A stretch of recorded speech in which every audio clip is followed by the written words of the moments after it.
ESPN's Auto Racing 86 cameras were also in the Deep South. Another heartwarming story of another first-time winner in a major league of American racing. Mark Allen reports on the Valleydale 500. The Bristol Raceway, notorious for devouring race cars by the dozens, turned tame through much of the 500-lap race. Outside pole sitter number 12, Neil Bonnet, led the parade early on until his throttle stuck, sending him hard into the wall to bring out the first caution. Bonnet's bell was rung, but he was all right. A few laps later, Bobby Hillen and Dave Marcus got together down Front Straight. Eddie Burschwall went low to miss the mayhem, but guessed wrong. The cars were junk, the drivers okay. The same couldn't be said for Ronnie Thomas after a cut tire sent him into the wall. Thomas was hospitalized. Much of the race was a three-car duel between number 3 defending champ Dale Earnhardt, 11 Darrell Waltrip, and 27 Rusty Wallace.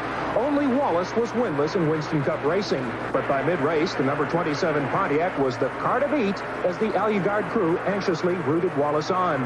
Earnhardt's hopes took a bruising when he tangled with rookie Alan Kowicki and collected Terry Labonte in the melee. 100 laps to go, Wallace blew by Waltrip to lead as his rooters in the pits went crazy.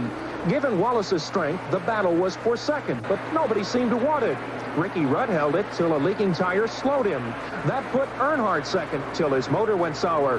Waltrip's hopes for a runner-up finish crippled by ill handling. Eventually, Rudd limped home second. Just as it began to rain, Wallace eased his Pontiac across the line for his first NASCAR win in 3 years of trying and contributed to setting a modern NASCAR record. He's the 11th different driver on top of the heap in 11 races dating back to last season. Also in 5 races this year, 5 different car makes have won. This is Mark Allen reporting. The Grand National late model sportsman supported the Winston Cup cars at Bristol, and Morgan Shepherd made it 2 in a row in his V6 powered Buick. Normally, the drivers are the busiest in the first few laps of a race, but in this one, these guys were. 32 laps were completed before a single lap of green. Bosco Lowe oiled the track in lap 1. Brett Bodine spun in turn 2. Number 7 Morgan Shepherd gets through but will have to pit. Rick Mast, Kenny Burks, and Eddie Falk were pinned against the wall. A half lap of green, then more debris on the backstretch.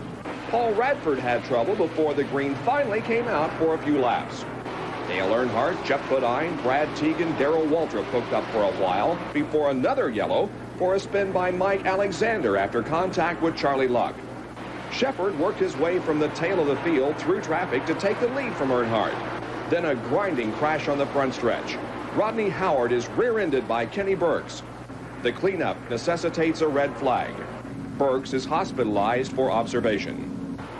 Darrell Waltrip in number 17 ran in the top 5 most of the race, but dropped back late to finish 6th.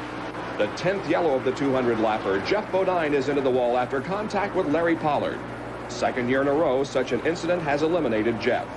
For a second time, Shepherd moved through traffic and took the lead from Dale. He went on to win his second Grand National race in a row. Earnhardt was second, Brad Teague in a strong performance third, Tommy Houston fourth, and Jack Ingram fifth.